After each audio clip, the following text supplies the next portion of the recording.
Halo guys, apa kabar? Jumpa lagi bersama gua Bang Adi di sini. Di video kali ini gua akan ngebahas film yang berjudul. Film ini mengisahkan seorang ibu hamil yang terdampar di dalam kontainer di tengah laut untuk kabur dari negaranya yang rezim. Berhasilkah seorang ibu hamil itu selamat dari kejamnya dunia? So, tanpa lama-lama lagi guys, kita langsung masuk ke ceritanya. Pada saat entah tahun berapa saat itu, yang pasti di masa depan, negara Spanyol dikuasai oleh rezim yang berkuasa. Mereka merampas segala sesuatu milik masyarakat yang menantangnya dan mulai membunuh anak kecil beserta ibu hamil.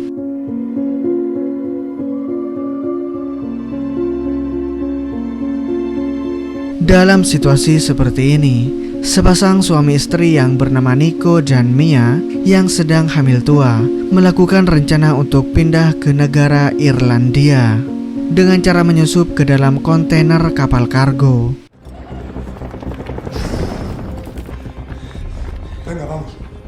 Tidak cuma Nico dan Mia saja, beberapa keluarga juga nekat melakukan hal yang sama karena mereka ingin sekali keluar dari negara yang sangat kacau ini.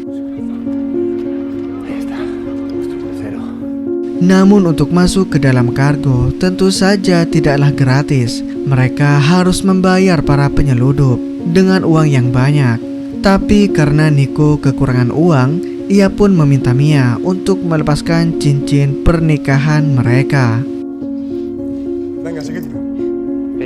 Keduanya lalu dimasukkan ke dalam kontainer bersama dengan para warga dan ibu hamil lainnya. Nico kemudian mengharapkan kalau bayinya seorang perempuan dan ia akan memberikan nama bayinya dengan nama Noah.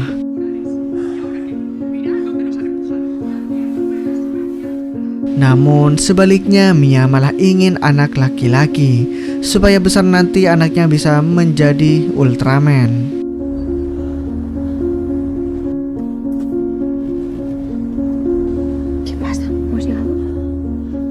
Setelah menunggu semalaman di dalam kontainer, mereka tiba-tiba dikejutkan dengan para penyeludup yang membawa banyak orang yang juga ingin pergi meninggalkan negara ini. Para penyeludup itu lalu membagi dua kelompok dan akhirnya membuat Nico terpisah dengan Mia.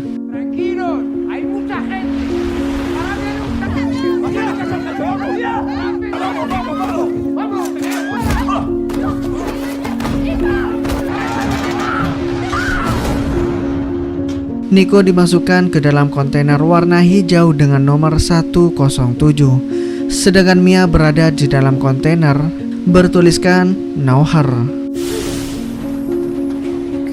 Karena takut ditinggal Nico, Mia pun menelponnya dan mengatakan kalau ia tidak ingin ditinggal sendirian. Namun sebagai seorang suami, Nico tetap menenangkan Mia dan mengatakan bahwa semua ini akan baik-baik saja. Kedua kontainer itu kemudian mulai dibawa ke pelabuhan, di mana di tengah jalan, Mia melihat bagaimana para warga dianiaya dan ditangkap oleh tentara rezim.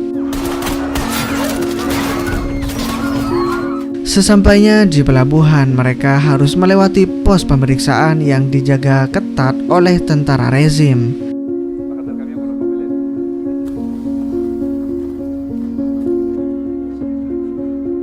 Salah satu pemimpin tentara itu lalu memeriksa kontainer Nauher. Hal ini membuat supir truk mulai keringat dingin.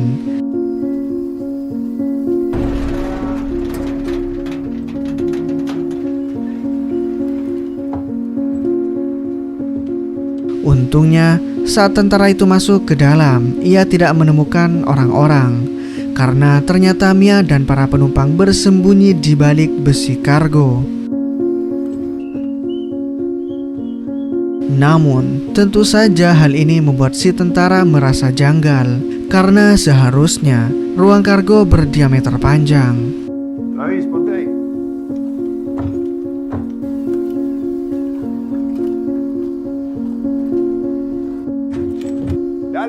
Ia lalu menyuruh anak buahnya untuk menembaki di bagian paling belakang. Dan benar saja, ternyata masih ada ruangan lagi di balik kontainer. Para tentara kemudian menawari mereka untuk keluar. Jika tidak, maka mereka akan membunuh semuanya. Mia yang panik bahagia lalu berinisiatif menaiki box pengiriman.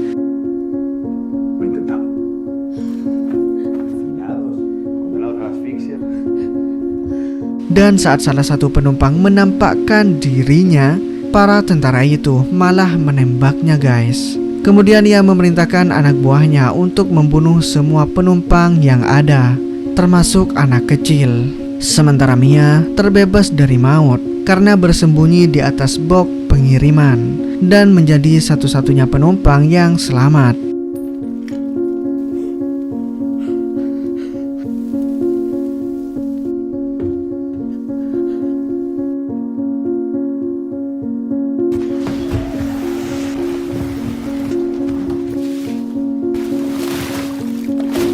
Setelah dibersihkan, kontainer diangkat ke dalam kargo kapal dan akan dikirimkan ke Irlandia. Mia yang khawatir dengan Nico lalu mencoba menelponnya, tetapi sayangnya tidak ada jawaban. Ketika kapal mulai berlayar, Mia menemukan tas milik penumpang yang isinya alat bor, 2 makanan dan minuman, handphone, dan lampu neon. Saat malam hari, Mia tiba-tiba dibangunkan oleh guncangan. Saat mengintip melalui lubang, ternyata kapal kargo sedang dihantam oleh badai besar. Mia kemudian berteriak meminta tolong kepada para penyelundup, namun mereka tidak mendengarkannya guys. Sampai akhirnya beberapa kontainer jatuh ke lautan, sedangkan Mia terbentur dan pingsan. Saat tersadar, Mia mendapati dirinya sudah tergenang air, dan ternyata kontainer yang ia tumpangi berada di tengah laut bersama kontainer lainnya. LCD HP-nya Mia juga retak akibat terbentur, yang mengakibatkan ia tidak bisa mengakses pola PIN HP-nya. Mia kemudian mengambil handphone milik penumpang yang ia temukan, tetapi sayangnya handphone itu memiliki PIN yang tentu saja Mia tidak mengerti apa kode PIN HP itu.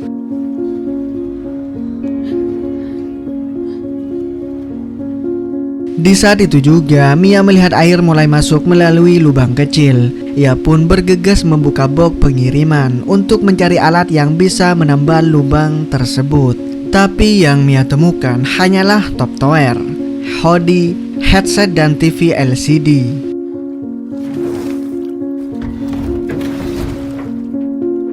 Ia juga menemukan pisau lipat milik penumpang yang mungkin bisa digunakan nantinya. Di saat itu juga, Mia tak sengaja menemukan lakban.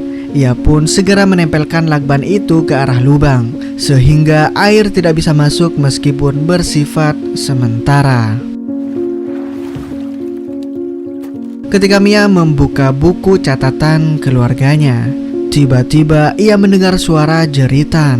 Suara jeritan itu ternyata berasal dari kontainer hijau 107 yang mulai tenggelam. Menyadari Nico ada di dalamnya, Mia pun mencoba berteriak dan mengganti telepon penumpang dengan kartu SIM miliknya. Namun saat ditelepon, Nico tidak mengangkatnya. Sampai akhirnya kontainer itu tenggelam bersama orang-orang di dalamnya. Mia pun menangis histeris karena sadar kalau Nico tidak mungkin selamat. Malam harinya Mia mulai putus asa dan mencoba untuk bunuh diri guys. Namun saat melihat bayinya mulai bergerak di dalam perutnya, ia pun mengurungkan niatnya.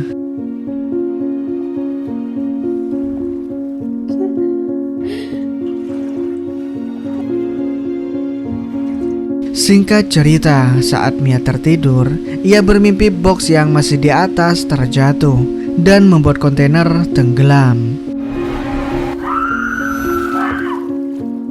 Setelah terbangun, Mia langsung menjatuhkan box tersebut untuk menjauhi keadaan seperti di dalam mimpinya. Dan saat dibuka, ternyata isinya cuma top tower guys, yang membuat Mia kesal karena berharap isinya makanan. Meskipun begitu, Mia tak putus asa. Ia mengambil karet dari tutup top tower dan menyumpalkan ke lubang, sehingga air tidak masuk ke dalamnya. Setelah itu ia mengambil selang dari box TV LCD dan mulai menguras air yang mulai naik.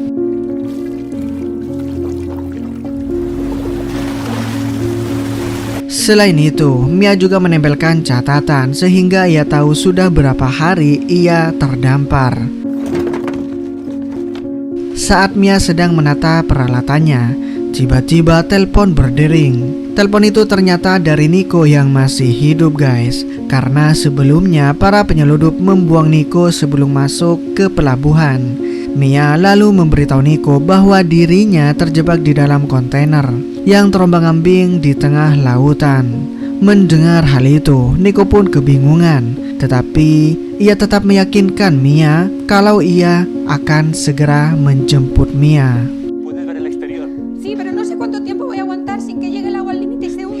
Di malam harinya, Mia mendapatkan kejutan dari alam, di mana kontainer yang ia tumpangi melintas di badai petir. Dalam situasi seperti ini, air ketuban Mia pecah. Ia pun mencari posisi yang pas dan mulai melahirkan sang bayi.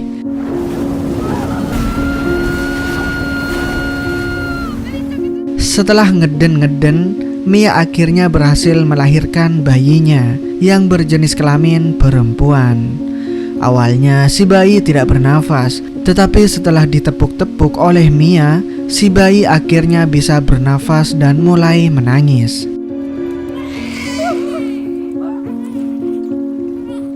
Di hari berikutnya, Mia memutuskan untuk membongkar atap kargo dengan bor yang ia temukan. Namun suara yang dihasilkan membuat si bayi malah menangis guys. Dan ditambah lagi baterai bor itu telah habis.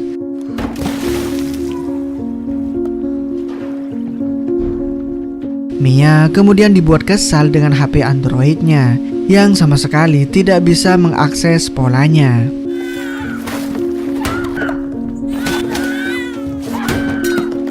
Di saat itu juga Mia melihat pisau lipat yang memiliki gergaji. Ia pun menggunakan pisau itu untuk menggergaji atap kargo. Namun cara itu tentu saja sangatlah menguras tenaga Mia. Ditambah lagi persediaan pangan Mia sudahlah habis. Malam harinya Mia benar-benar merasakan kelaparan yang sangat lapar. Lalu ia mencari ari-ari bayinya dan terpaksa memakannya untuk mengisi tenaganya guys. Di saat itu juga Mia dikejutkan dengan paus biru yang menyundul-nyundul kontainernya.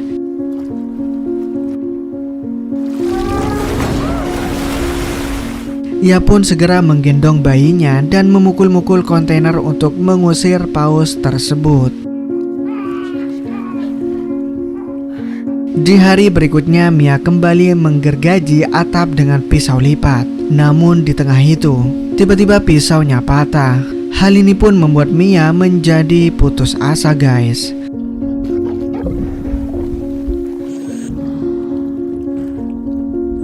Ia lalu duduk lemas di belakang box, di mana di dalam posisi seperti ini Mia berhalusinasi melihat putri pertamanya yang bernama Uma yang telah dibunuh oleh tentara rezim.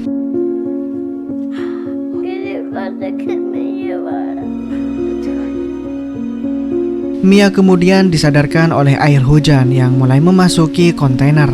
Mengetahui air hujan bisa diminum, ia lalu mengambil beberapa Tupperware untuk menampung air hujan. Dan ketika Mia membuka kotak kaleng makanan, ia mendapatkan sebuah ide yang cemerlang, di mana ia nekat menarik atap yang ia lubangi guys. Dengan tali itu, ia akhirnya berhasil membuka atap terbuka lebar.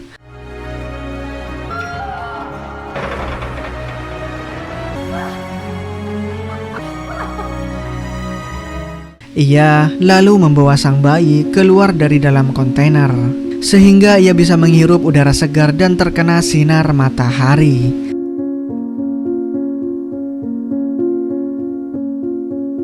Keesokan harinya saat Mia mengganti popok, ia tak sengaja menemukan kalau kotoran anaknya yang dibuang ke laut memancing kedatangan ikan. Tanpa pikir panjang, Mia pun akhirnya membuat tombak ala kadarnya dan mulai melemparkannya ke arah ikan-ikan. Namun usahanya itu sia-sia guys, karena si ikan jago ngegocek.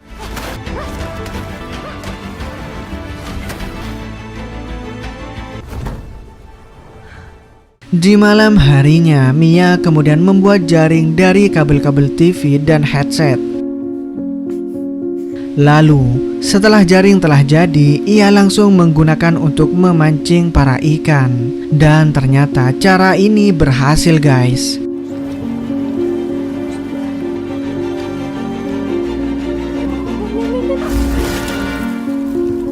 Mia lalu menjaring ikan sebanyak-banyaknya untuk persediaan makanan. Selain itu, Mia juga membuat sinyal SOS dengan cara menuliskan SOS dan memasukkannya ke dalam top tower. Dan setelah itu, ia melemparkannya ke lautan. Saat malam tiba, Mia mendengar suara ketukan dari luar. Ia lalu membawa bayinya keluar dan menemukan bahwa suara itu berasal dari top tower SOS-nya. Dan di waktu yang bersamaan, ia mendapatkan telepon dari Nico. Nico kemudian berbicara dengan Mia dengan nada tertatih-tatih. Rupa-rupanya Nico baru saja mencuri skateboard, tetapi ia terkena tembakan tentara rezim yang membuatnya kehilangan banyak darah. Maka dari itu, Nico ingin mengucapkan selamat tinggal kepada Mia sebelum kematiannya. Namun sebelum itu, Mia memberitahukan kepada Nico kalau bayinya akan diberi nama Noah sesuai permintaan Nico. Verás como en ese trocito te pega. Apretabas bien cuando estabas.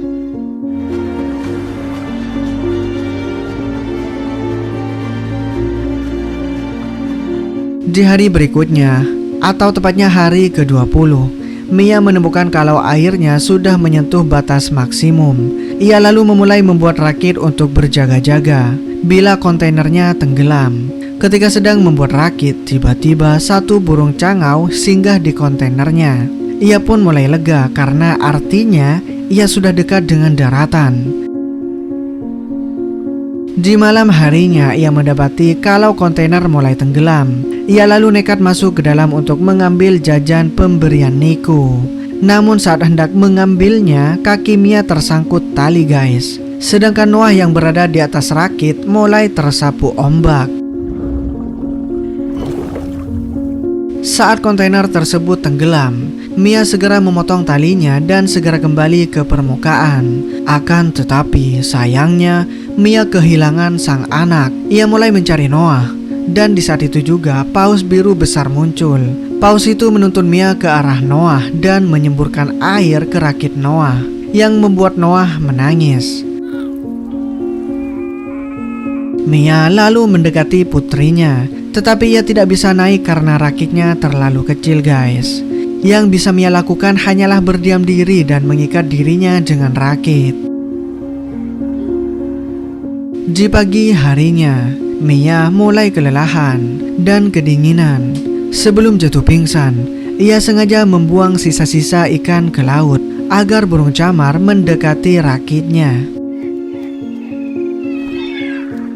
Sementara itu, tidak jauh dari rakit Noah berada, sepasang nelayan dan anaknya terlihat sedang menjaring ikan dengan santuy. Istri nelayan itu lalu tak sengaja melihat sebuah rakit yang dikelilingi oleh banyak burung camar.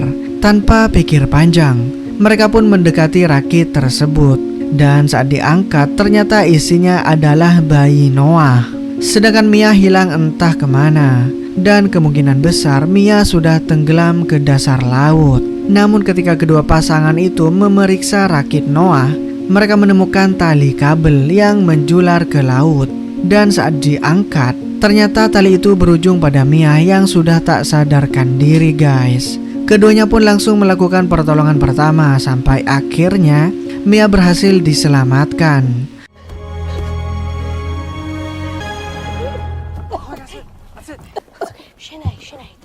Mia kemudian langsung menggendong bayinya dan menangis bahagia karena ia telah selamat. Dan ia akan segera dibawa ke pulau Finlandia.